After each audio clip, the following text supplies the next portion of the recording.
आयुष्मान योजना में नियम उल्लंघन का मामला। इंदौर में कांग्रेसियों का विरोध प्रदर्शन। सीएमएचओ को दिया गया नोटिस, मांगा स्पष्टीकरण।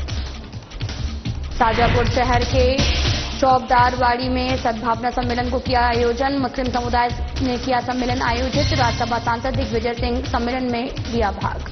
कटनी के बालाजी नगर कॉलोनी के क्षेत्रवासी मूलभूत सुविधाओं को लेकर महापौर से मिले। क्षेत्रवासियों ने बुनियादी सुविधाओं की मांग। भगवान बालाजी के जन्मोत्सव धूमधाम से हुआ संपन्न। राधा बाबरी हनुमान मंदिर में मनाया गया जन्मोत्सव। कार्यक्रम में जिले के गणमान्य लोग मौजूद। उज्जैन के महाकालेश्वर मंदिर में बड़ी हस्तियों का आना जारी। गुजराती गीतों की मशहूर गायिका किंजल दवे ने महाकाल के किए दर्शन।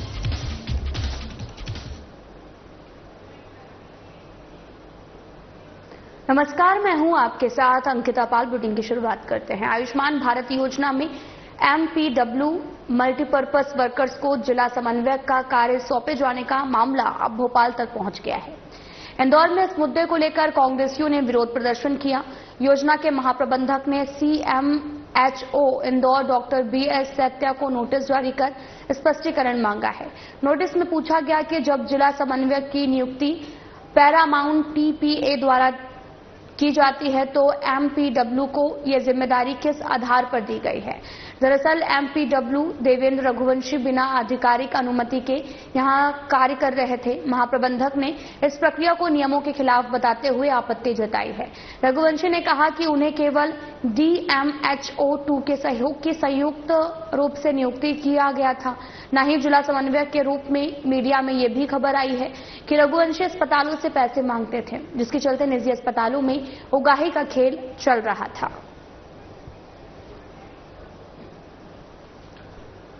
आपको बताते चलें कि आयुष्मान भारत योजना में मल्टीपर्पज वर्कर्स को जिला समन्वयक का कार्य सौंपा जाने का मामला भोपाल में अब तूल पकड़ रहा है। दरअसल इंदौर में कांग्रेसियों का विरोध भी जारी है। सीएमएचओ को नोटिस भी भेजा गया है और स्पष्टीकरण मांगा गया है। आपको बताते चलें कि भारत सरकार के द्वारा आयुष्मान भारत योजना लगातार चलाई जा रही है और वहीं अब इस पर इंदौर में कांग्रेसियों का विरोध प्रदर्शन जारी है। मेरा मूल पद तो एमपीडब्ल्यू का ही है, लेकिन चूंकि मुझे वर्तमान दायित्व के साथ साथ आयुष्मान भारत योजना के अंतर्गत जो डीएचओ2 है उनका जो सहयोगी के रूप में काम करने के लिए मुझे निर्देशित किया गया। सहयोग का काम करता हूं मैं। मूल रूप से मेरा जो पद है वो एमपीडब्ल्यू ही है, उसी में एमपीडब्ल्यू आपका पद है। बाकी ऐसा कहा जा रहा है कि आपको जिला समन्वयक का भी आपने आयुष्मान योजना में कार्यभार संभाल लिया था, क्या कहना चाहेंगे? किस तरह का आपको दायित्व मिला था? जी, जिला समन्वयक का दायित्व मेरे पास कभी रहा भी नहीं और कभी मेरे पास दायित्व है। उसका कारण क्या, जिला समन्वयक एक प्राइवेट एजेंसी के अंतर्गत होता है जिसकी सैलरी 15,000 रुपये होती है। मैं 20 साल से सर्विस कर रहा हूँ, मुझे लगभग 70,000 वेतन मिलता है, जबकि 15,000 वेतन वाले का काम मैं क्यों करूँगा? ये गलत आरोप मेरे ऊपर लगाए गए हैं। और एक चोरी से जो 26 जनवरी के दिन पुरस्कार वितरण होना था तो विभाग की तरफ से कुछ सूची गई थी 40-45 लोगों की, जिसमें कि मेरा नाम भी था, जो कि पुरस्कार वितरण के लिए था। उसमें 18 कुछ मेरे नाम के आगे आयुष्मान समन्वयक लिख दिया गया था, जबकि गलत है। वो जिला समन्वयक आयुष्मान का होता है, वो मेरा पद नहीं है और वो गलती से हुआ था। सीएमएचओ सर ने उसके लिए अपना स्पष्टीकरण भी दे चुके हैं। जी, सीएमएचओ सर ने तो कहा कि सत्या सर ने कि वो टंकन त्रुटि उसको बताई है। बाकी ऐसा कहा जा रहा है कि आपने जिला समन्वयक के रूप में, आयुष्मान योजना के जिला समन्वयक के रूप में कुछ अस्पतालों को व्हाट्सएप पे भी मैसेज किए हैं और उनसे अवैध वसूली के भी आरोप लगे। क्या कहना चाहेंगे इसको लेकर? भैया, आरोप लगाना जिसका भी काम है, अगर ऐसा कुछ तथ्यात्मक होता तो पुष्टि करते अपने। उनके पास कुछ सबूत होते वो देते हैं। मेरा जीवन जिला समन्वयक के रूप में कभी किसी को मैंने आदेशित किया भी नहीं और अभी कभी निर्देशित किया भी नहीं। तो वहीं शाजापुर शहर के चौबदारवाड़ी में बुधवार को पूर्व सीएम और साथ ही राज्यसभा सांसद दिग्विजय सिंह ने मुस्लिम समुदाय द्वारा आयोजित सद्भावना सम्मेलन में हिस्सा लिया है। इस मौके पर उन्होंने मध्य प्रदेश की बीजेपी सरकार पर निशाना साधते हुए कहा कि पुलिस कई बार शिकायतों के बावजूद प्रकरण दर्ज नहीं करती है, जबकि झूठी शिकायतें भी दर्ज की जाती हैं। उन्होंने ये भी आगे कहा कि जब अन्याय की सीमा पार हो जाती है तो युवाओं में गुस्सा फूटता है, जो कि दोनों पक्षों के विवाद पैदा करता है। दिग्विजय सिंह ने यह भी कहा कि बड़े नेताओं के बच्चे दंगों में शामिल नहीं होते, बल्कि गरीबों के बच्चे होते हैं। उन्हें पुलिस की लाठियां सहनी पड़ती हैं। और इस दौरान उन्होंने बाबरी मस्जिद के शहीद होने की घटना का जिक्र करते हुए कहा कि हमने हिंदू मुस्लिम को जोड़कर दंगा फसाद होने में पूरी कोशिश की है। उनके इस बयान ने राजनीतिक में एक नया विवाद खड़ा कर दिया है। आपको बताते चले कि मुस्लिम समुदाय द्वारा आयोजित सद्भावना सम्मेलन में हिस्सा लेने के लिए पूर्व सीएम राज्यसभा सांसद दिग्विजय सिंह पहुंचे और इस दौरान उन्होंने कहा कि मध्य प्रदेश में बीजेपी सरकार पर निशाना साधते हुए कहा कि पुलिस कई बार शिकायतों के बावजूद प्रकरण दर्ज नहीं करती, जबकि झूठी शिकायतें भी दर्ज कर दी जाती हैं। उन्होंने आगे कहा कि जब अन्याय की सीमा पार हो जाती है तो युवाओं में काफी ज्यादा गुस्सा फूटता है और जो दो पक्षों के विवाद पैदा करता है। साथ ही दिग्विजय सिंह ने यह भी कहा कि बड़े नेताओं के बच्चे दंगों में शामिल नहीं होते, बल्कि गरीबों के बच्चे दंगों में शामिल होते हैं, लाठियां खाते हैं और साथ ही उन्होंने ये भी कहा कि बड़े नेताओं के जो बच्चे हैं वो इसमें शामिल नहीं होते हैं। इस दौरान उन्होंने तमाम तरह की घटनाओं का जिक्र भी किया है। तो वहीं बुधवार को कटनी के बालाजी नगर कॉलोनी के वायोवृद्ध निवासियों और साथ ही अन्य क्षेत्रवासियों ने वार्ड में मूलभूत सुविधाओं की कमी को लेकर महापौर से मुलाकात की है। उन्होंने महापौर को आवेदन सौंपकर सड़क, नालियों जैसी बुनियादी सुविधाओं की मांग की है। जानकारी के अनुसार पिछले 15-16 सालों से इस वार्ड के निवासी इन सुविधाओं के अभाव में जीवन यापन कर रहे हैं, जबकि नगर निगम को संपत्ति कर और विकास शुल्क भी जमा किया जा चुका है। क्षेत्रवासियों ने नगर निगम से शीघ्र इन समस्याओं का समाधान करने की गुहार लगाई है। साथ ही जिन नागरिकों का शुल्क बकाया है उनके लिए शिविर आयोजित करने का भी अनुरोध किया गया है। महापौर ने वार्डवासियों को आश्वासन दिया कि जल्द ही मुख्य नाले के निर्माण के साथ नालियों और सड़कों के कार्यों की शुरुआत की जाएगी। यह आश्वासन क्षेत्रवासियों के लिए राहत की बात है।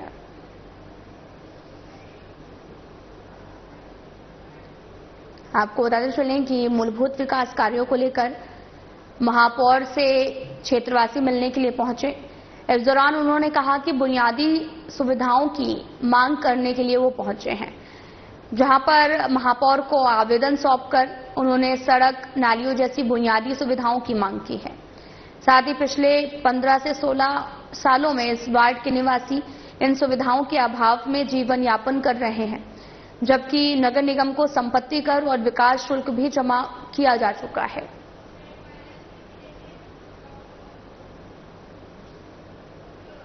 धरती पर डॉक्टर को भगवान का दूसरा स्वरूप माना जाता है। यदि डॉक्टर ना होते तो मनुष्य का जीवन इतना आसान नहीं होता। बालाघाट जिले में भी कई ऐसे डॉक्टर हैं जिन्होंने महानगरों, विदेशों में जाकर पढ़ाई कर ली, डिग्री तो हासिल कर ली, लेकिन महानगरों में अच्छे वेतन वाली नौकरी करने लगे। लेकिन इन सभी को छोड़कर जनता की सेवा करने का फैसला लेने वाले एक बड़े ही सरल स्वभाव के डॉक्टर अजीत गणवीर का जन्म जून 1980 में बालाघाट जिले की तहसील किरनापुर के ग्राम नेवरगांव कला के एक गरीब परिवार में हुआ था, जहां उनके अलावा उनके माता पिता के ऊपर अन्य 3 और बच्चों की जिम्मेदारियां भी थी और उनके पिता बीड़ी बनाने का भी काम किया करते थे। साथ ही इतनी आमदनी नहीं होती थी कि वे अपने पूरे परिवार का पालन पोषण अच्छे से कर सके। उन्होंने साथ ही ऑर्थो में एमबीबीएस किया और भोपाल यूनिवर्सिटी में भी असिस्टेंट प्रोफेसर के पद पर 5 साल तक कार्य करते रहे, लेकिन उसके बाद भी उनके जीवन में कुछ अधूरा सा लग रहा था, जिसके चलते उन्होंने वापस अपने शहर बालाघाट आने का फैसला लिया और यहां आने के बाद लोगों की समस्याओं का समाधान करने के लिए समाधान हॉस्पिटल की शुरुआत की है, जिसके बाद लोगों के प्यार और ऊपर वाले के आशीर्वाद के चलते उन्होंने कभी पीछे पलटकर नहीं देखा। उन्होंने उनका सपना समाधान हॉस्पिटल, जहां एक छोटे से किराए की जगह से शुरू हुआ और आज एक सर्व सुविधा युक्त मल्टी स्पेशलिस्ट हॉस्पिटल बन चुका है, जहां जाने वाले हर तरफ मरीज की समस्याओं को समाधान निश्चित ही होता है।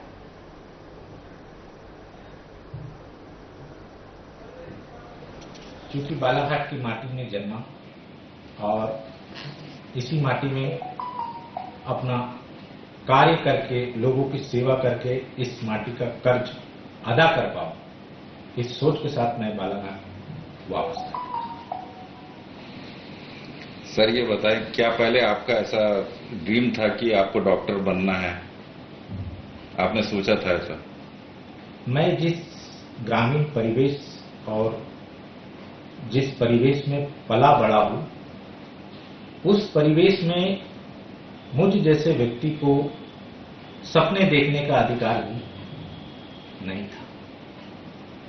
ग्रामीण परिवेश और गरीबी में रहते पलते बढ़ते आप एक अच्छी शिक्षा हासिल कर ले, रोटी, कपड़ा और मकान हासिल कर ले, यह एक बहुत बड़ी उपलब्धि मानी जाती थी।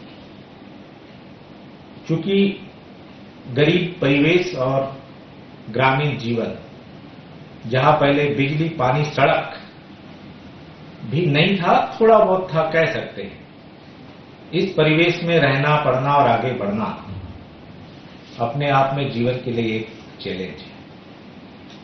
क्योंकि आपको इन सब चीजों से ऊपर उठना है तो कुछ न कुछ तो करना पड़ेगा।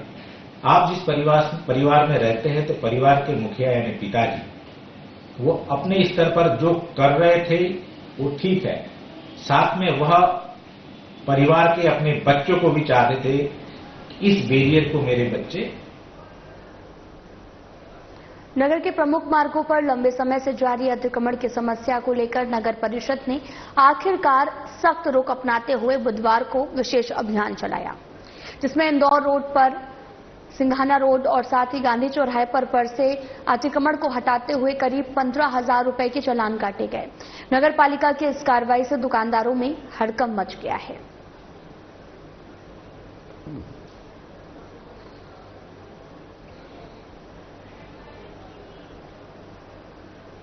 करनी सेना परिवार के मीडिया प्रभारी सोनू बना सापखेड़ा द्वारा देर रात 11:30 बजे जानकारी देते हुए बताया गया कि पत्रकार मुकेश राठौर पर वर्ग विशेष के व्यक्ति द्वारा हुए प्राण घातक हमले के मामले में करनी सेना के परिवार के प्रदेश सचिव अजीत सिंह खड़ी डोडिया को जैसे ही जानकारी प्राप्त हुई, वे तत्काल अपनी टीम के साथ में घायल मुकेश राठौर से मिलने के लिए शाहजहांपुर के जिले निजी हॉस्पिटल पहुंचे थे, जहां पर मुकेश राठौर और उनके परिजनों से भी मुलाकात कर यह आश्वासन दिया कि करनी सेना परिवार आपके साथ हर संभव मदद के लिए आपके साथ खड़ी है, जहां जरूरत होगी वहां हम आपके साथ हैं।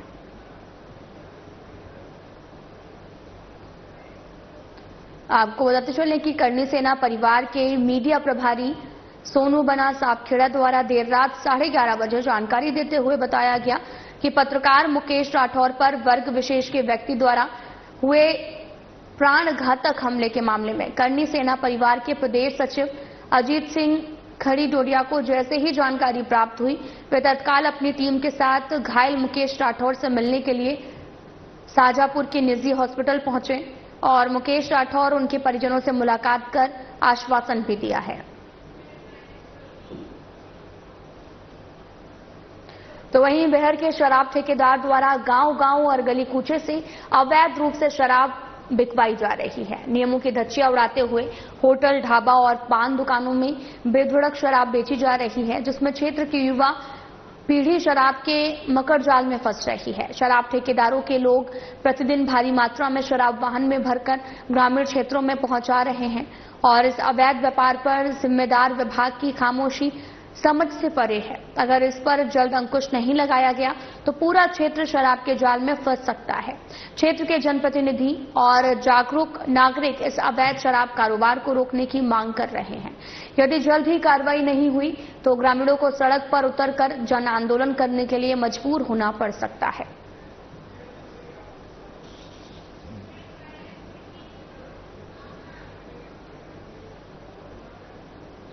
हनुमान मंदिर में भगवान बालाजी के जन्मोत्सव का आयोजन धूमधाम से संपन्न हुआ। राधा बाबरी हनुमान मंदिर समिति द्वारा 3 दिन तक चले इस धार्मिक आयोजन के अंतिम दिन विशाल भंडारे का आयोजन किया गया।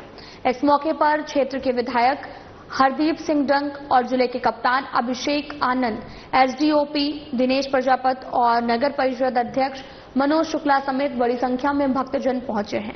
कार्यक्रम के दौरान कलश यात्रा से लेकर महाभोग प्रसादी का भी आयोजन हुआ और भंडारे के दिन जिले के कप्तान को समिति द्वारा दुपट्टा डालकर सम्मानित किया गया।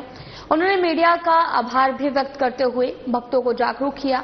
पूर्व सैनिक संगठन ने भी अपने योगदान से भक्तों के लिए ठंडा पेयजल की व्यवस्था की। सीतामऊ और आसपास के क्षेत्र में श्रद्धालु भगवान बालाजी का आशीर्वाद लेने पहुंचे हैं। 2021 का एक मामला संज्ञान में आया है। जनवरी से मार्च के बीच में 2021 में 11 टेंडर हुए हैं, जो ऑफलाइन टेंडर के माध्यम से वो कार्य करवाए गए हैं।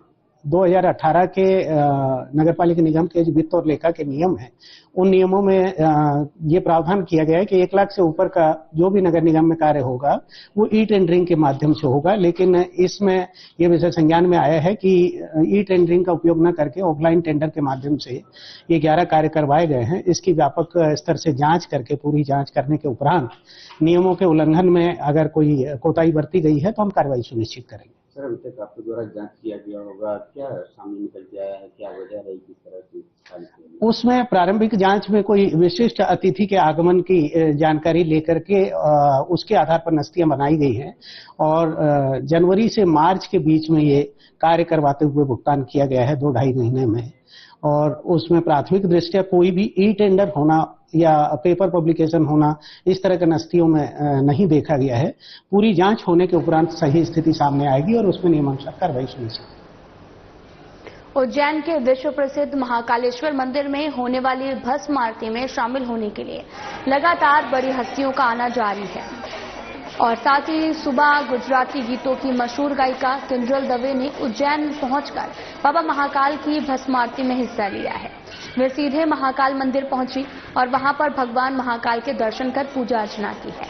इस दौरान किंजल दवे ने मीडिया से बातचीत में कहा कि मुझे पहली बार बाबा महाकाल के दर्शन करने का सौभाग्य प्राप्त हुआ है और ये एक अद्भुत अनुभव है।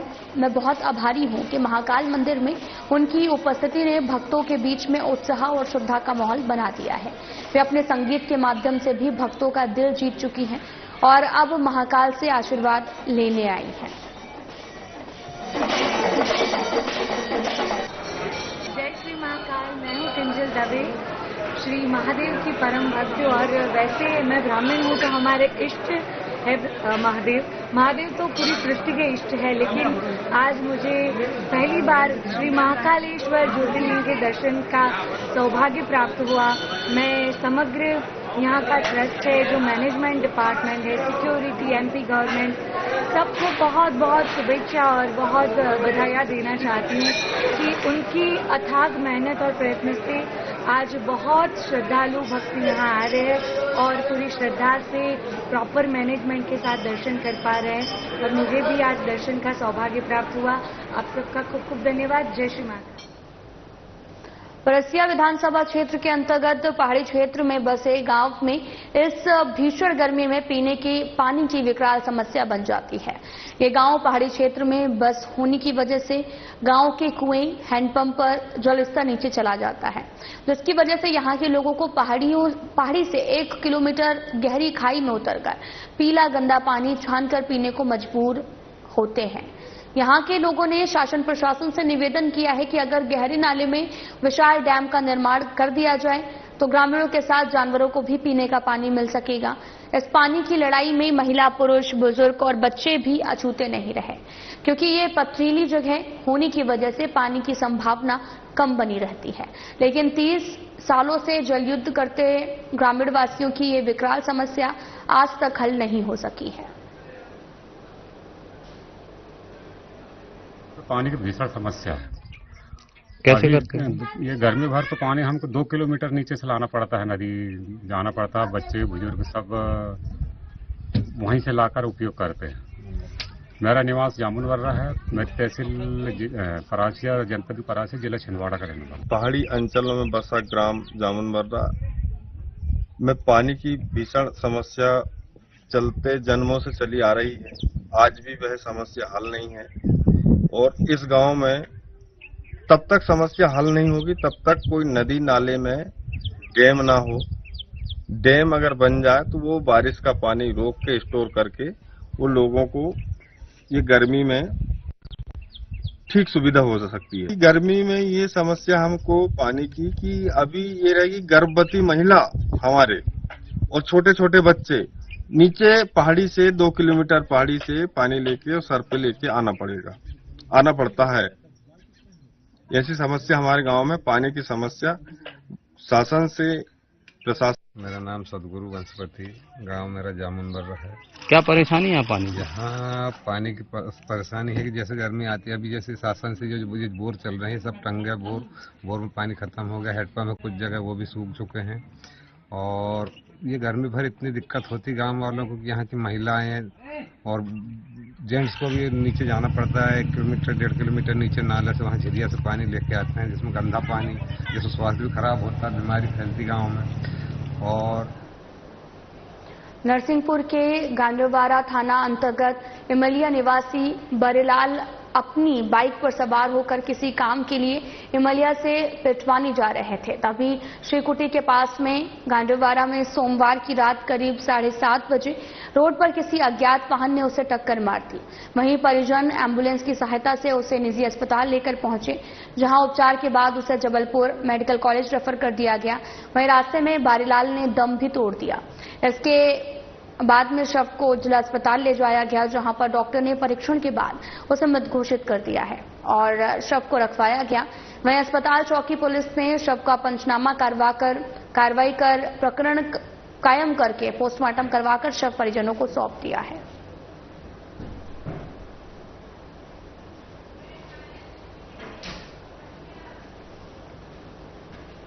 तो बालाघाट नगर में लूट, चोरी, डकैती और हत्या के प्रयास जैसी घटनाओं में लगातार वृद्धि हो रही है, जिसमें नागरिकों में भय का माहौल बन गया है। अपराधों पर लगाम लगाने की मांग को लेकर भीम आर्मी एकता मिशन के पदाधिकारियों ने पुलिस अधीक्षक कार्यालय में ज्ञापन सौंपा। नगर अध्यक्ष संतोष गोडाम ने बताया कि अपराधियों में अब पुलिस का खौफ नहीं रहा। उन्होंने हाल ही में हुई घटनाओं का हवाला देते हुए बताया कि शुक्रवार को दिन दहाड़े घर में घुसकर बंदूक की नोक पर लूट की गई, जबकि 8 अप्रैल की रात 4 दुकानों और एक मंदिर में चोरी हुई है। इससे पहले 5 और 6 अप्रैल को सर्किट हाउस रोड पर युवक मिलिंद ठाकरे पर चाकू से जानलेवा हमला हुआ था।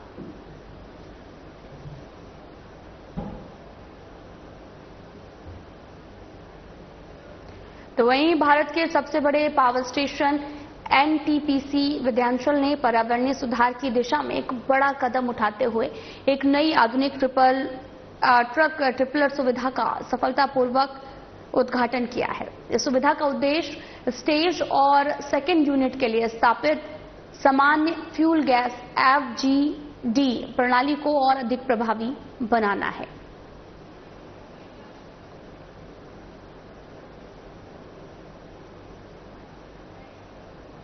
आपको बताते चलें कि एनटीपीसी ने FGD ट्रिपल सुविधा का उद्घाटन किया है और इस दौरान ये भी कहा जा रहा है कि ये काफी ज्यादा प्रभावी साबित होगा।